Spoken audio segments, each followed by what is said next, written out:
Telangana cabinet విస్తరణపైనే అందరి కన్ను. ఉమ్మడి నల్గొండ జిల్లాకు ఛాన్స్ దక్కేనా? రేసులో రాజగోపాల్ రెడ్డి, దేవరకొండ ఎమ్మెల్యే బాలునాయక్. అధిష్టాన హామీని గుర్తు చేస్తోన్న కోమటిరెడ్డి బ్రదర్. సామాజిక సమీకరణాన్ని నమ్ముకున్న బాలునాయక్. మరి సీఎం రేవంత్ చూపు ఎవరి వైపు?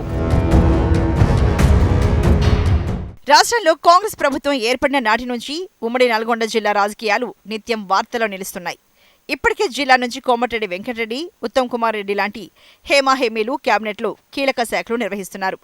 అయితే ఇప్పుడు మూడో మంత్రి పదవి ఎవరికి దక్కుతుందనేది $1 మిలియన్ ప్రశ్నగా మారింది. ముఖ్యంగా మునుగోడు ఎమ్మెల్యే కోమటిరెడ్డి రాజగోపాల్ రెడ్డి, దేవరకొండ ఎమ్మెల్యే నేనవత్ బాలునాయక్ మధ్య ఈ పోటీ రసవత్తరంగా సాగుతోంది.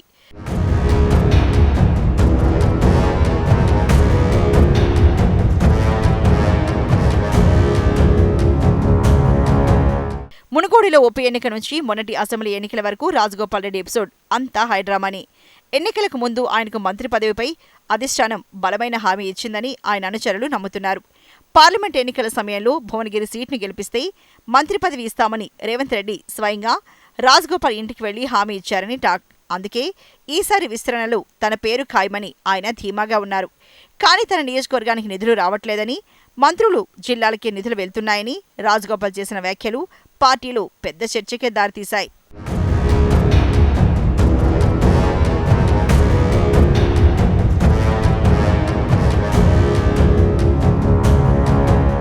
మరోవైపు సామాజిక సమీకరణాలు బాలునాయక్ కలిసి వచ్చేలా కనిపిస్తున్నాయి. కాంగ్రెస్ పార్టీకి వెన్నెముకగా ఉన్న లంబాడీ సామాజిక వర్గానికి కేబినెట్లో సరైన ప్రాతినిధ్యం కల్పించాలనే యోచనలో సీఎం ఉన్నట్లు సమాచారం. ఇప్పటికే బాలునాయక్ను ప్రొటెం స్పీకర్గా నియమించి ఆయనకు ప్రాధాన్యతనిచ్చారు రేవంత్ రెడ్డి. జిల్లాలో ఇప్పటికే 2 రెడ్డి సామాజిక వర్గ మంత్రులు ఉండడంతో మూడో వ్యక్తిని కూడా అదే వర్గం నుంచి తీసుకుంటే పార్టీకి చెడ్డ పేరు వస్తుందని అధిష్టానం భావిస్తోందట. అందుకే ఎస్టీ కోటాలు బాలునాయక్ వైపే మొగ్గు చూపే అవకాశం ఉందన్న ప్రచారం జోరుగా సాగుతోంది.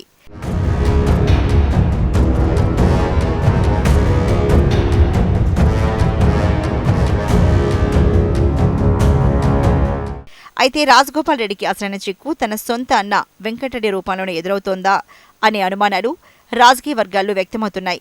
ఒకే కుటుంబం నుంచి ఇద్దరికి మంత్రి పదవులు ఇవ్వడం సంప్రదాయం కాదని కొందరు అడ్డుపుల్ల వేస్తున్నారట. దీనికి తోడు రాజగోపాల్ రెడ్డి ఇటీవల చేసిన అవసరమైతే నేనే సీఎం అవుతా అనే కామెంట్లు అధిష్టానానికి ఆగ్రహం తెప్పించాయని, అది ఆయన పదవికి ఎసరు పెడుతుందని గుసగుసలు వినిపిస్తున్నాయి.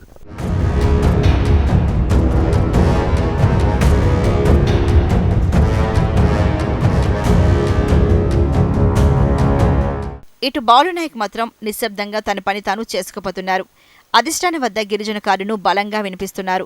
కేరళ ఎన్నికల తర్వాత మంత్రివర్గ విస్తరణ ఖాయమని సీఎం ప్రకటించడంతో ఇద్దరు నేతలు ఢిల్లీ స్థాయిలో పైరివీలు ముమ్మరం చేశారట.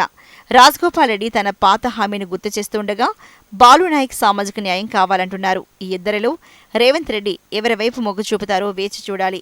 మొత్తానికి నల్గొండ ఖిల్లాలో మంత్రి పదవి ఎవరిని వరిస్తుంది? అధిష్టాన హామీ గెలుస్తుందా లేక సామాజిక సమీకరణం నెగ్గుతుందా? రాజగోపాల్ రెడ్డి అసంతృప్తి చల్లారుతుందా లేక బాలునాయక్ గిరిజన గళం కేబినెట్లో వినబడుతుందా? కాలమే సమాధానం చెప్పాలి.